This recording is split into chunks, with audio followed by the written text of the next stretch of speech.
Hi ಎಲ್ರಿಗೂ ನಮಸ್ಕಾರ. Share market in Kannada ಚಾನಲ್ಗೆ ನಿಮಗೆ ಸ್ವಾಗತ. ಜೂನ್ 8ರ ಮಾರ್ಕೆಟ್ ಅಪ್ಡೇಟ್ನ ನೋಡೋದಾದರೆ ಮಾರ್ಕೆಟಲ್ಲಿ ಇವತ್ತು ಕೂಡ ನಮಗೆ ನೆಗೆಟಿವ್ ಸೈಡ್ ಕಂಟಿನ್ಯೂ ಆಗ್ತಿರೋದು ಕಾಣಿಸ್ತಿದೆ. ಸೆನ್ಸೆಕ್ಸ್ 214 ಪಾಯಿಂಟ್ ಡೌನ್ ಸೈಡಲ್ಲಿ ಕ್ಲೋಸಿಂಗನ್ನು ಕೊಟ್ಟಿದೆ. ಹಾಗೆ ನಿಫ್ಟಿಯಲ್ಲೂ ಕೂಡ ನಮಗೆ 60 ಪಾಯಿಂಟ್ಗಳ ಡೌನ್ ಸೈಡ್ ಕಾಣಿಸ್ತಿದೆ.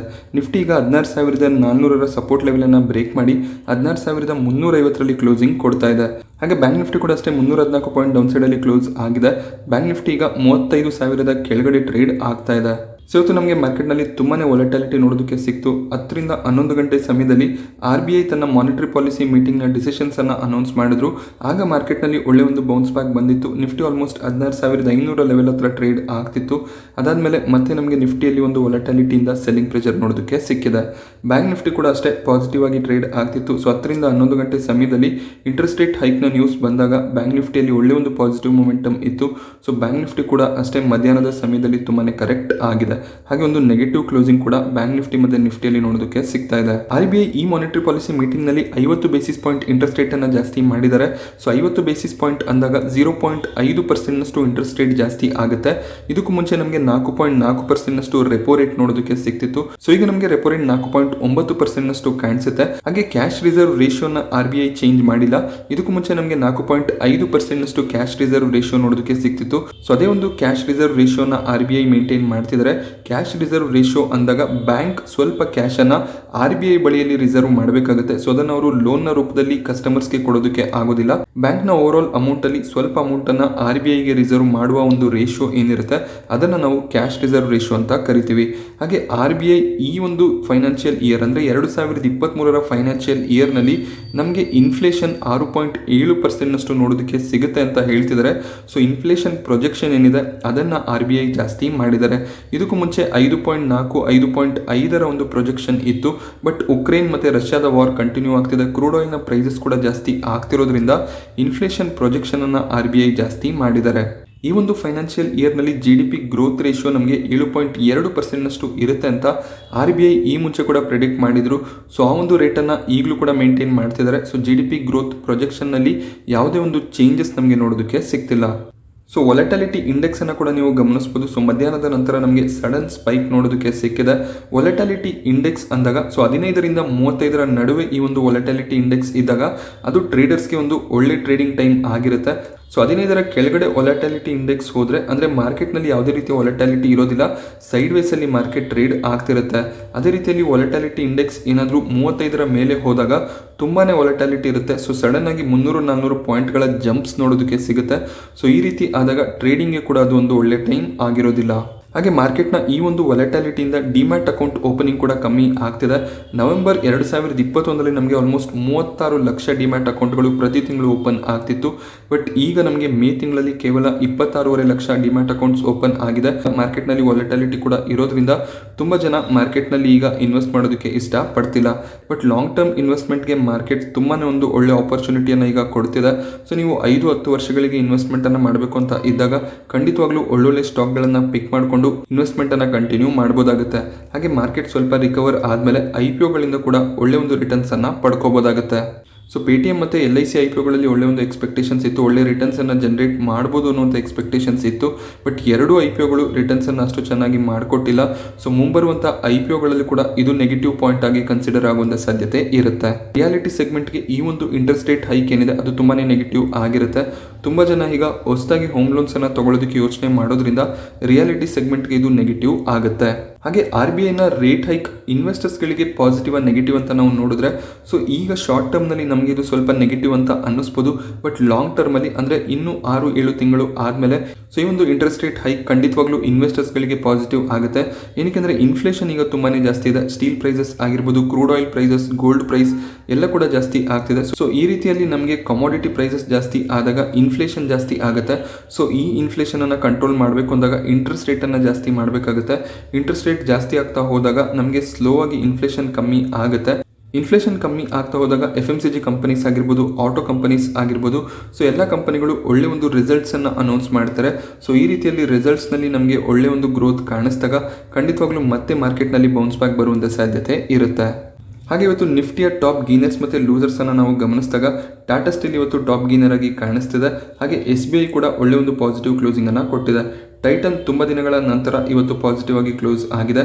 ಡಾಕ್ಟರ್ ರೆಡ್ಡಿಸ್ ಮತ್ತು ಬಜಾಜ್ ಫಿನಾನ್ಸ್ ಅಲ್ಲೂ ಕೂಡ ಒಳ್ಳೆ ಒಂದು ಮೊಮೆಂಟಮ್ ಕಾಣಿಸ್ತಿದೆ. ಸೊ ಈ ಒಂದು ರೇಟ್ ಹೈಕ್ ಏನಿದೆ ಬ್ಯಾಂಕಿಂಗ್ ಕಂಪನಿ ಹಾಗೆ NBFC ಕಂಪನಿಗಳಿಗೆ ಪಾಸಿಟಿವ್ ಆಗಿರುತ್ತೆ. ಟಾಪ್ ಲೂಸರ್ ಸೆಗ್ಮೆಂಟಲ್ಲಿ ನಮಗೆ ಭಾರತಿ ಏರ್ಟೆಲ್ ಹಾಗೆ ITC ನೋಡೋದಕ್ಕೆ ಸಿಗ್ತದೆ. ಭಾರತಿ ಏರ್ಟೆಲ್ನಲ್ಲಿ ಇವತ್ತು ತುಂಬಾ ಕರೆಕ್ಷನ್ ನೋಡೋದಕ್ಕೆ ಸಿಕ್ತು. ಹಾಗೆ ITC, ರಿಲಯನ್ಸ್, UPL ಹಾಗೆ ಏಷ್ಯನ್ ಪೇಂಟ್ಸ್ ಕೂಡ ಇವತ್ತು 1%ಗೂ ಹೆಚ್ಚಿನ ಒಂದು ಡೌನ್ ಸೈಡಲ್ಲಿ ಕ್ಲೋಸಿಂಗ್ ಅನ್ನು ಕೊಟ್ಟಿದೆ. ಏರ್ಟೆಲ್ನ ಈ ಒಂದು ನೆಗೆಟಿವ್ ಸೈಡ್ಗೆ ಕಾರಣ ಏನು ಅಂದರೆ ಕಾಂಗೋದ ಗೌರ್ಮೆಂಟ್ ಆಫ್ರಿಕಾದಲ್ಲಿ ಆಪರೇಟ್ ಮಾಡ್ತಿರುವಂತಹ ಟೆಲಿಕಾಂ ಕಂಪನಿಗಳಿಗೆ ಒಂದು ನೋಟಿಸ್ ಅನ್ನು ಕಳಿಸಿದ್ದಾರೆ. ಹಾಗೆ $180 ಮಿಲಿಯನ್ ಪೇಮೆಂಟ್ ಅನ್ನು ಮಾಡಬೇಕು ಅಂತ ಇನ್ವಾಯ್ಸ್ ಅನ್ನು ಕೂಡ ಕಳಿಸಿದ್ದಾರೆ. ಸೊ ಇದು ಕೇವಲ ಏರ್ಟೆಲ್ನ ಆಫ್ರಿಕಾದ ಸಬ್ಸಿಡರಿಗೆ ಮಾತ್ರ ಅಲ್ಲ, ಆಫ್ರಿಕಾದಲ್ಲಿ ಯಾವ್ಯಾವ ಕಂಪನಿಗಳು ಅಂದರೆ ಟೆಲಿಕಾಂ ಕಂಪನಿಗಳು ವರ್ಕ್ ಮಾಡ್ತಿದ್ದಾವೆ ಸೊ ಎಲ್ಲ ಕಂಪನಿಗಳಿಗೂ ಕೂಡ ಇನ್ವಾಯ್ಸ್ ಬಂದಿದೆ. ಸೊ ತುಂಬ ಕಂಪನಿಗಳು ಈ ಒಂದು ಇನ್ವಾಯ್ಸ್ ಅನ್ನು ಇಗ್ನೋರ್ ಕೂಡ ಮಾಡಿದ್ದಾರೆ. ಸೊ ಎಲ್ಲ ಗೌರ್ಮೆಂಟ್ಗಳು ಕೂಡ ಅಷ್ಟೇ ಯಾವ ರೀತಿಯಲ್ಲಿ ಹಣವನ್ನು ಪಡ್ಕೋಬಹುದು ಎಲ್ಲ ರೀತಿಯಲ್ಲಿ ಪ್ರಯತ್ನವನ್ನು ಮಾಡ್ತಿದ್ದಾರೆ. ಟ್ಯಾಕ್ಸ್ಗಳನ್ನು ಅಪ್ಲೈ ಮಾಡೋದಾಗಲಿ ಅಥವಾ ಯಾವುದಾದ್ರೂ ಕಂಪನಿಗಳು ಹೆಚ್ಚಿನ ಒಂದು ಪ್ರಾಫಿಟನ್ನು ಮಾಡಿದಾಗ ಅಲ್ಲಿ ವಿಂಡ್ ಫಾಲ್ ಟ್ಯಾಕ್ಸ್ಗಳನ್ನು ಅಪ್ಲೈ ಮಾಡೋದಾಗಲಿ ಸೊ ಈ ರೀತಿಯ ಎಲ್ಲ ಪ್ರಯತ್ನವನ್ನು ಮಾಡ್ತಿದ್ದಾರೆ. ಏನಕ್ಕೆಂದರೆ ಇನ್ಫ್ಲೇಷನ್ ತುಂಬ ಜಾಸ್ತಿ ಆದಾಗ ಗೌರ್ಮೆಂಟ್ ಕೂಡ ದುಡ್ಡನ್ನು ಹೊಂದಿಸಬೇಕಾಗುತ್ತೆ, ಹಾಗೆ ಇನ್ಫ್ಲೇಷನ್ ಅನ್ನು ಬೀಟ್ ಮಾಡಬೇಕಾಗುತ್ತೆ. ಸೊ ಆ ಒಂದು ಕಾರಣದಿಂದ ಕಾಂಗೋನ ಗೌರ್ಮೆಂಟ್ ಕೂಡ ಅಷ್ಟೇ ಟೆಲಿಕಾಂ ಕಂಪನಿಗಳನ್ನ ಟಾರ್ಗೆಟ್ ಮಾಡಿದ್ದಾರೆ. ಸೊ ನೋಡಬೇಕಾಗುತ್ತೆ ಈ ಒಂದು ನ್ಯೂಸ್ ಯಾವ ಒಂದು ಎಫೆಕ್ಟ್ ಅನ್ನ ಏರ್ಟೆಲ್ ಸ್ಟಾಕ್ ಅಲ್ಲಿ ಆಗುತ್ತೆ ಅಂತ. ಇವತ್ತು ಸ್ವಲ್ಪ ನೆಗೆಟಿವ್ ಸೈಡ್ ನಮಗೆ ಏರ್ಟೆಲ್ ಸ್ಟಾಕ್ ಅಲ್ಲಿ ನೋಡೋದಕ್ಕೆ ಸಿಕ್ತು. ಸೊ ಆಲ್ಮೋಸ್ಟ್ 3% ಡೌನ್ ಸೈಡ್ ಅಲ್ಲಿ ಏರ್ಟೆಲ್ ಕ್ಲೋಸಿಂಗ್ ಅನ್ನ ಕೊಟ್ಟಿದೆ. ಬಟ್ ಏರ್ಟೆಲ್ ಸ್ಟಾಕ್ನಲ್ಲಿ ತುಂಬ ಬ್ರೋಕರೇಜ್ಗಳು ಬುಲ್ಲಿಶ್ ಆಗಿ ಇದ್ದಾರೆ. ಸೊ ಈ ಒಂದು ನೆಗೆಟಿವ್ ನ್ಯೂಸ್ನಿಂದ ಸ್ವಲ್ಪ ಪ್ಯಾನಿಕ್ ಕಾಣಿಸ್ಬೋದು, ಬಟ್ ಇದೊಂದು ಆಪರ್ಚುನಿಟಿ ಆಗಿರುತ್ತೆ ಲೋವರ್ ಲೆವೆಲ್ಸಲ್ಲಿ ಸ್ಟಾಕನ್ನು ಆ್ಯಡ್ ಮಾಡ್ಕೊಳ್ಳೋದಕ್ಕೆ. ಹಾಗೆ RBIನ ಇಂಟ್ರೆಸ್ಟ್ ರೇಟ್ ಹೈಕ್ನ ನಂತರ SBI ಕೂಡ ಅಷ್ಟೇ ಇನ್ಫ್ರಾಸ್ಟ್ರಕ್ಚರ್ ಸೆಗ್ಮೆಂಟ್ನಲ್ಲಿ ತಮ್ಮ ಲೋನ್ ಡಿಸ್ಟ್ರಿಬ್ಯೂಷನ್ ಏನಿದೆ ಅದನ್ನು ಡಬಲ್ ಮಾಡಬೇಕು ಅಂತ ಪ್ಲಾನನ್ನು ಮಾಡ್ಕೊಂಡಿದ್ದಾರೆ. ಹಾಗೆ ಗೌರ್ಮೆಂಟ್ ಕೂಡ ಅಷ್ಟೇ ರೋಡ್ ಕನ್ಸ್ಟ್ರಕ್ಷನ್, ಪೋರ್ಟ್ ಕನ್ಸ್ಟ್ರಕ್ಷನ್ ಅನ್ನ ಹೆಚ್ಚು ಮಾಡಬೇಕು ಅಂತ ಪ್ಲಾನ್ಸ್ ಅನ್ನ ಇಟ್ಕೊಂಡಿರೋದ್ರಿಂದ ಸೊ SBI ಕೂಡ ಈ ಒಂದು ಸೆಗ್ಮೆಂಟ್ ಅಲ್ಲಿ ತಮ್ಮ ಲೋನ್ ಡಿಸ್ಟ್ರಿಬ್ಯೂಷನ್ ಅನ್ನ ಜಾಸ್ತಿ ಮಾಡಬೇಕು ಅಂತ ಇದ್ದಾರೆ. ಸೊ SBIಗೆ ಇದು ಪಾಸಿಟಿವ್ ಆಗುತ್ತೆ. ಹಾಗೆ ಇವತ್ತು ರೇಟ್ ಹೈಕ್ನ ಕಾರಣದಿಂದ ಕೂಡ ಒಳ್ಳೆ ಒಂದು ಮೊಮೆಂಟಮ್ SBI ಸ್ಟಾಕ್ ಅಲ್ಲಿ ನೋಡೋದಕ್ಕೆ ಸಿಗ್ತಾ ಇದೆ. ಜಿ ಎಂಟರ್ಟೈನ್ಮೆಂಟ್ ಶೇರ್ಗಳಲ್ಲಿ ನಮಗೆ ತುಂಬ ಪ್ಯಾನಿಕ್ ನೋಡೋದಕ್ಕೆ ಸಿಗ್ತದೆ. ಹಾಗೆ ಜಿ ಎಂಟರ್ಟೈನ್ಮೆಂಟ್ ಸೋನಿ ಜೊತೆ ಮರ್ಜರ್ ಅನ್ನು ಕೂಡ ಅನೌನ್ಸ್ ಮಾಡಿದ್ದಾರೆ. ಈ ಒಂದು ಟೈಮ್ನಲ್ಲಿ LIC ಓಪನ್ ಮಾರ್ಕೆಟ್ನಿಂದ ಜಿ ಎಂಟರ್ಟೈನ್ಮೆಂಟ್ನ 2 ಲಕ್ಷ ಶೇರ್ಗಳನ್ನು ಬೈ ಮಾಡ್ಕೊಂಡಿದ್ದಾರೆ. ಇದಕ್ಕೂ ಮುಂಚೆ LIC ಜಿ ಎಂಟರ್ಟೈನ್ಮೆಂಟ್ನಲ್ಲಿ 4.9% ಸ್ಟೇಕನ್ನು ಹೊಂದಿದ್ರು. ಸೊ ಈಗ LICಯ ಸ್ಟೇಕ್ 5.1% ಆಗಿದೆ. ಜೂನ್ 6ಕ್ಕೆ ಈ ಒಂದು ಟ್ರಾನ್ಸಾಕ್ಷನ್ ನಡೆದಿದೆ. ಸೊ ಓಪನ್ ಮಾರ್ಕೆಟ್ನಿಂದಾನೇ LIC ಶೇರ್ಗಳನ್ನು ಬೈ ಮಾಡ್ಕೊಂಡಿದ್ದಾರೆ. ಸೊ ಜೂನ್ 6ಕ್ಕೆ ಜಿ ಎಂಟರ್ಟೈನ್ಮೆಂಟ್ ನಮಗೆ 246 ಪ್ರೈಸ್ ಹತ್ರ ಟ್ರೇಡ್ ಮಾಡ್ತಿತ್ತು. ಸೊ ಈಗ ನಮಗೆ ಸ್ಟಾಕ್ನಲ್ಲಿ ಸ್ವಲ್ಪ ಕರೆಕ್ಷನ್ ನೋಡೋದಕ್ಕೆ ಸಿಕ್ಕಿದೆ. LIC ಲೋವರ್ ಲೆವೆಲ್ಸ್ ಅಲ್ಲಿ ಟ್ರೇಡ್ ಆಗ್ತಿರುವಂತಹ ಸ್ಟಾಕ್ಗಳಲ್ಲಿ ಬೈಯಿಂಗ್ ಅನ್ನ ಮಾಡ್ತಿರ್ತಾರೆ. ಮತ್ತೆ ಒಳ್ಳೆ ಒಂದು ಮೊಮೆಂಟಮ್ ಕಾಣಿಸಿದಾಗ ಅಲ್ಲಿ ಅವರು ಪ್ರಾಫಿಟ್ಸ್ ಅನ್ನ ಕೂಡ ಬುಕ್ ಮಾಡ್ತಾರೆ. ಹಾಗೆ ಎಸ್ ಬ್ಯಾಂಕ್ ಇನ್ವೆಸ್ಟರ್ಸ್ಗಳಿಗೆ ಒಂದು ಪಾಸಿಟಿವ್ ನ್ಯೂಸ್ ಇದೆ. ಎಸ್ ಬ್ಯಾಂಕ್ನಲ್ಲಿ 2020 ಒಂದು ಕ್ರೈಸಿಸ್ ನಡೆದಾಗ ತುಂಬಾ ಒಂದು ಕ್ರ್ಯಾಶ್ ಆಗಿತ್ತು. ಆಗ ಗೌರ್ಮೆಂಟ್ ಒಂದು ರೀಕನ್ಸ್ಟ್ರಕ್ಷನ್ ಬೋರ್ಡನ್ನು ಫಾರ್ಮ್ ಮಾಡಿದ್ರು. ಸೊ ಈ ಒಂದು ರೀಕನ್ಸ್ಟ್ರಕ್ಷನ್ ಸ್ಕೀಮ್ನಲ್ಲಿ SBIನ ಇಬ್ಬರು ಹಾಗೆ RBIನ ಇಬ್ಬರು ನಾಮಿನೀಸನ್ನು ಬೋರ್ಡಲ್ಲಿ ಇನ್ಕ್ಲೂಡ್ ಮಾಡಿದ್ರು. ಅದರಲ್ಲಿ ಒಬ್ಬರು ಈಗಿನ CEO ಮತ್ತು MD ಆಗಿರುವಂಥ ಪ್ರವೀಣ್ ಕುಮಾರ್ ಕೂಡ ಆಗಿರ್ತಾರೆ. ಸೊ ಎಸ್ ಬ್ಯಾಂಕ್ ಈಗ ಒಂದು ಹೊಸ ಬೋರ್ಡನ್ನು ಕನ್ಸ್ಟ್ರಕ್ಟ್ ಮಾಡಬೇಕು ಅಂತ ಇದ್ದಾರೆ. ಸೊ ಈ ಒಂದು ಬೋರ್ಡನ್ನು ಕನ್ಸ್ಟ್ರಕ್ಟ್ ಮಾಡೋದಕ್ಕೆ ಶೇರ್ ಹೋಲ್ಡರ್ಸ್ಗಳ ಅಪ್ರೂವಲ್ ಬೇಕಾಗುತ್ತೆ. ಜುಲೈ 15ಕ್ಕೆ ಇವರ AGM ಇರುತ್ತೆ. ಸೊ ಅಲ್ಲಿ ಅವರಿಗೆ ಶೇರ್ ಹೋಲ್ಡರ್ಸ್ಗಳ ಅಪ್ರೂವಲ್ ಸಿಕ್ಕಿದ್ರೆ ಹೊಸ ಒಂದು ಬೋರ್ಡ್ನ ಕಾನ್ಸ್ಟಿಟ್ಯೂಷನ್ ಆಗುತ್ತೆ. ಹಾಗೆ ಸ್ಟೇಟ್ ಬ್ಯಾಂಕ್ ಆಫ್ ಇಂಡಿಯಾ ಈಗಿನ MD ಮತ್ತು CEO ಯಾರಿದ್ದಾರೆ ಪ್ರಶಾಂತ್ ಕುಮಾರ್ ಅವರನ್ನೇ 3 ವರ್ಷಕ್ಕೆ ಕಂಟಿನ್ಯೂ ಮಾಡಬೇಕು ಅನ್ನುವಂಥ ಒಂದು ಪ್ರಪೋಸಲ್ ಅನ್ನ ಇಟ್ಟಿದ್ದಾರೆ. ಸೊ ಇದಕ್ಕೂ ಕೂಡ ಶೇರ್ ಹೋಲ್ಡರ್ಸ್ಗಳ ಅಪ್ರೂವಲ್ ಬೇಕಾಗುತ್ತೆ. ಸೊ ಯಾರ್ಯಾರು ಎಸ್ ಬ್ಯಾಂಕ್ನ ಶೇರ್ಗಳನ್ನು ಹೋಲ್ಡ್ ಮಾಡಿದ್ರೆ ಸೊ ಅವರಿಗೆ CDSLನ ಕಡೆಯಿಂದ ಮೇಲ್ ಕೂಡ ಬರುತ್ತೆ. ಹಾಗೆ ವೋಟಿಂಗ್ನ ಡೇಟ್ಸ್ಗಳು ಕೂಡ ಫಿಕ್ಸ್ ಆಗುತ್ತೆ. ಸೊ ನೀವು ಕೂಡ ವೋಟಿಂಗ್ ಅನ್ನ ಮಾಡಬಹುದಾಗುತ್ತೆ. SBI ಈಗಲೂ ಕೂಡ ಎಸ್ ಬ್ಯಾಂಕಲ್ಲಿ ಮೇಜರ್ ಶೇರ್ ಹೋಲ್ಡರ್ ಆಗಿರ್ತಾರೆ. ಸೊ ಒಂದು ಕಾರಣದಿಂದ SBI ಏನು ಪ್ರಪೋಸಲ್ ಅನ್ನ ಇಡ್ತಾರೆ ಸೊ ಅದಕ್ಕೆ ಅಪ್ರೂವಲ್ ಸಿಗುವಂಥ ಸಾಧ್ಯತೆ ಹೆಚ್ಚಾಗಿರುತ್ತೆ. ಎಸ್ ಬ್ಯಾಂಕ್ ಇವತ್ತು ಒಳ್ಳೆ ಒಂದು ಪಾಸಿಟಿವ್ ಮೂವ್ ಅನ್ನು ಮಾಡಿತ್ತು, ಬಟ್ ಒಂದು ಫ್ಲಾಟ್ ಕ್ಲೋಸಿಂಗ್ ನಮಗೆ ನೋಡೋದಕ್ಕೆ ಸಿಗ್ತಾ ಇದೆ. ಹಾಗೆ ದೀಪಕ್ ನೈಟ್ರಿಟ್ ಅಲ್ಲಿ ಇವತ್ತು ನಮಗೆ ಆಲ್ಮೋಸ್ಟ್ 5% ಕರೆಕ್ಷನ್ ನೋಡೋದಕ್ಕೆ ಸಿಕ್ತು. ಇದಕ್ಕೆ ಮುಖ್ಯವಾದ ಕಾರಣ ಏನು ಅಂದರೆ ದೀಪಕ್ ನೈಟ್ರಿಟ್ನ ಒಂದು ಪ್ಲಾಂಟ್ಗೆ ಕ್ಲೋಜರ್ ನೋಟಿಸ್ ಸಿಕ್ಕಿದೆ. ಗುಜರಾತ್ನ ಗೌರ್ಮೆಂಟ್ ಈ ಒಂದು ಕ್ಲೋಜರ್ ನೋಟಿಸನ್ನು ಕಳಿಸಿದ್ದಾರೆ. ಸೊ 3-4 ದಿನಗಳ ಹಿಂದೆ ದೀಪಕ್ ನೈಟ್ರಿಟ್ನ ಗುಜರಾತ್ನ ಪ್ಲಾಂಟ್ನಲ್ಲಿ ನಮಗೆ ಫೈರ್ ಇನ್ಸಿಡೆಂಟ್ ಆಗಿದ್ದು ಕಾಣಿಸ್ತು. ಸೊ ಇದಕ್ಕೆ ಕೆಮಿಕಲ್ ಎಕ್ಸ್ಪ್ಲೋಷನ್ಸ್ ಕಾರಣ ಅಂತ ಗುಜರಾತ್ ಗೌರ್ಮೆಂಟ್ ಕ್ಲೋಜರ್ ನೋಟಿಸನ್ನು ಕಳಿಸಿದ್ದಾರೆ. ಸೊ ದೀಪಕ್ ನೈಟ್ರಿಟ್ ಈಗ ಬಿಲ್ಡಿಂಗ್ ಸೇಫ್ಟಿ ಮೆಜರ್ಸ್ ಅನ್ನ ತಗೋಬೇಕಾಗುತ್ತೆ. ಹಾಗೆ ಅವರ ಸ್ಟ್ರಕ್ಚರಲ್ ಸ್ಟೆಬಿಲಿಟಿ ಸರ್ಟಿಫಿಕೇಟ್ಸ್ ಅನ್ನು ಕೂಡ ಅವರು ಗುಜರಾತ್ ಗೌರ್ಮೆಂಟ್ಗೆ ಪ್ರೊವೈಡ್ ಮಾಡಬೇಕಾಗುತ್ತೆ. ಈ ಎಲ್ಲ ಸರ್ಟಿಫಿಕೇಟ್ಸ್ ಅನ್ನು ಅವರು ಗೌರ್ಮೆಂಟ್ಗೆ ಪ್ರೊವೈಡ್ ಮಾಡಿದ್ಮೇಲೆ ಮತ್ತೊಂದು ಆಡಿಟ್ ನಡೆಯುತ್ತೆ. ಆಡಿಟ್ನಲ್ಲಿ ಬಿಲ್ಡಿಂಗ್ ಸೇಫ್ಟಿ ಇದೆ ಅಂತ ಪ್ರೂವ್ ಆದಮೇಲೆ ಮತ್ತೆ ಅವರು ತಮ್ಮ ಒಂದು ಪ್ರೊಡಕ್ಷನ್ ಅನ್ನು ಸ್ಟಾರ್ಟ್ ಮಾಡ್ಕೋಬಹುದಾಗುತ್ತೆ. ಸೊ ಅಲ್ಲಿವರೆಗೂ ಈ ಒಂದು ಫೈರ್ ಇನ್ಸಿಡೆಂಟ್ ನಡೆದಿರುವಂತಹ ಪ್ರೊಡಕ್ಷನ್ ಪ್ಲಾಂಟ್ ಅನ್ನ ಕ್ಲೋಸ್ ಮಾಡಬೇಕಾಗುತ್ತೆ. ಸೊ ಈ ಒಂದು ಪ್ಲಾಂಟ್ ನಲ್ಲಿ ಮಾತ್ರ ದೀಪಕ್ ನೈಟ್ರೇಟ್ ತಮ್ಮ ಒಂದು ಪ್ರೊಡಕ್ಷನ್ ಅನ್ನ ಮಾಡ್ತಿಲ್ಲ, ಇನ್ನು 4 ಪ್ಲಾಂಟ್ಗಳು ನಮಗೆ ನೋಡೋದಕ್ಕೆ ಸಿಗುತ್ತೆ.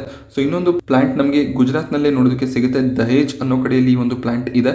ಫೈರ್ ಇನ್ಸಿಡೆಂಟ್ ನಡೆದಿದ್ದು ವಡೋದರದಲ್ಲಿ, ಸೊ ದಹೇಜ್ ಅಲ್ಲಿ ಇನ್ನೊಂದು ಪ್ಲಾಂಟ್ ಇದೆ, ಸೊ ಅಲ್ಲೂ ಕೂಡ ಅವರು ಪ್ರೊಡಕ್ಷನ್ ಅನ್ನ ನಡೆಸ್ತಾರೆ. ಹಾಗೆ ಮಹಾರಾಷ್ಟ್ರದಲ್ಲೂ ಕೂಡ 2 ಕಡೆಗಳಲ್ಲಿ ನಮಗೆ ಪ್ಲಾಂಟ್ ನೋಡೋದಕ್ಕೆ ಸಿಗುತ್ತೆ. ಹಾಗೆ ತೆಲಂಗಾಣದಲ್ಲೂ ಕೂಡ ಒಂದು ಪ್ಲಾಂಟ್ ಇದೆ. ಸೊ ಎಲ್ಲ ಕಡೆ ಪ್ರೊಡಕ್ಷನ್ ನಾರ್ಮಲ್ ಆಗಿ ನಡೆಯುತ್ತೆ. ಸೊ ಗುಜರಾತ್ನ ವಡೋದರ ಪ್ಲಾಂಟ್ ಅನ್ನು ಮಾತ್ರ ಇವರು ಕ್ಲೋಸ್ ಮಾಡಬೇಕಾಗುತ್ತೆ. ಬಿಲ್ಡಿಂಗ್ ಸೇಫ್ಟಿ ಮೆಜರ್ಸ್ ಅನ್ನ ಸರ್ಟಿಫೈ ಮಾಡಿದ್ಮೇಲೆ ಆ ಪ್ಲಾಂಟ್ ನಲ್ಲೂ ಕೂಡ ನಾರ್ಮಲ್ ಆಗಿ ಪ್ರೊಡಕ್ಷನ್ ಆಕ್ಟಿವಿಟೀಸ್ ನಡೆಯುತ್ತೆ. ಸೊ ಈ ಒಂದು ನ್ಯೂಸ್ ನಿಂದ ನಮಗೆ ಸ್ಟಾಕ್ ನಲ್ಲಿ ತುಂಬಾನೇ ಒಂದು ಪ್ಯಾನಿಕ್ ಕಾಣಿಸ್ತಿದೆ. ಸೊ ಡೌನ್ ಸೈಡ್ ಕಂಟಿನ್ಯೂ ಆಗುವಂತ ಸಾಧ್ಯತೆಗಳು ಕೂಡ ಇರುತ್ತೆ. ದೀಪಕ್ ನೈಟ್ರೇಟ್ ಈ ಎಲ್ಲ ಸರ್ಟಿಫಿಕೇಟ್ಸ್ ಗಳನ್ನ ಪ್ರೊವೈಡ್ ಮಾಡಿದ್ಮೇಲೆ ಮತ್ತೆ ಸ್ಟಾಕ್ ಬೌನ್ಸ್ ಬ್ಯಾಕ್ ಆಗುತ್ತೆ. ಹಾಗೆ ಗುಜರಾತ್ ಗ್ಯಾಸ್ನಲ್ಲೂ ಕೂಡ ಇವತ್ತು ಆಲ್ಮೋಸ್ಟ್ 7.5% ಅಷ್ಟು ಡೌನ್ ಸೈಡ್ ನೋಡೋದಕ್ಕೆ ಸಿಗ್ತದೆ. ಇದಕ್ಕೆ ಮುಖ್ಯವಾದ ಕಾರಣ ಏನು ಅಂದ್ರೆ UBS ಇವರ ಟಾರ್ಗೆಟ್ ಪ್ರೈಸ್ ಅನ್ನು ಡೌನ್ ಗ್ರೇಡ್ ಮಾಡಿದ್ದಾರೆ. ಸೊ ಇದಕ್ಕೂ ಮುಂಚೆ UBS 550 ಒಂದು ಟಾರ್ಗೆಟ್ ಪ್ರೈಸ್ ಅನ್ನ ಕೊಟ್ಟಿದ್ರು, ಅದನ್ನ ಈಗ 400ಕ್ಕೆ ಇಳಿಸ್ತಾ ಇದ್ದಾರೆ. ಸೊ ಇಲ್ಲಿ ಮ್ಯಾನುಫ್ಯಾಕ್ಚರರ್ಗಳು ಗ್ಯಾಸ್ನ ಬದಲಾಗಿ ಪ್ರೊಫೇನ್ ಅನ್ನ ಯೂಸ್ ಮಾಡುವಂತ ಸಾಧ್ಯತೆ ಇದೆ. ಆ ಒಂದು ಕಾರಣದಿಂದ ಇದು ಗುಜರಾತ್ ಗ್ಯಾಸ್ಗೆ ನೆಗೆಟಿವ್ ಆಗುತ್ತೆ. ಅವರ ವಾಲ್ಯೂಮ್ ಮತ್ತೆ ಮಾರ್ಜಿನ್ ಮೇಲೆ ಎಫೆಕ್ಟ್ಸ್ ಬೀಳುತ್ತೆ ಅಂತ UBS ಟಾರ್ಗೆಟ್ ಅನ್ನ ಕಟ್ ಮಾಡಿದ್ದಾರೆ. ಬಟ್ ICICI ಸೆಕ್ಯೂರಿಟೀಸ್ ಇನ್ನೂ ಕೂಡ ಗುಜರಾತ್ ಗ್ಯಾಸ್ ನಲ್ಲಿ ಬುಲ್ಲಿಶ್ ಆಗಿ ಇದ್ದಾರೆ. ಸೊ ಈ ಒಂದು ಪ್ರೊಫೇನ್ ನ್ಯೂಸ್ ಏನಿದೆ ಓವರ್ ಬ್ಲೋ ಆಗುತ್ತೆ. ಹಾಗೆ ಡೌನ್ ಸೈಡ್ ರಿಸ್ಕ್ ಕೂಡ ತುಂಬಾನೇ ಕಮ್ಮಿ ಇದೆ, ಸ್ಟಾಕ್ ಖಂಡಿತವಾಗ್ಲೂ ಬೌನ್ಸ್ ಬ್ಯಾಕ್ ಆಗುತ್ತೆ ಅಂತ ICICI ಸೆಕ್ಯೂರಿಟೀಸ್ ತಮ್ಮ ಒಂದು ವ್ಯೂ ಅನ್ನ ವ್ಯಕ್ತಪಡಿಸಿದ್ದಾರೆ. ಹಾಗೆ ICICI ಸೆಕ್ಯೂರಿಟೀಸ್ ಈ ಮುಂಚೆ ಏನು ಟಾರ್ಗೆಟ್ಸ್ ಅನ್ನ ಕೊಟ್ಟಿದ್ರು 625, ಅದೇ ಒಂದು ಟಾರ್ಗೆಟ್ ಅನ್ನ ಮೇಂಟೈನ್ ಮಾಡಿ ಬೈ ರೇಟಿಂಗ್ ಅನ್ನ ಕೊಡ್ತಿದ್ದಾರೆ.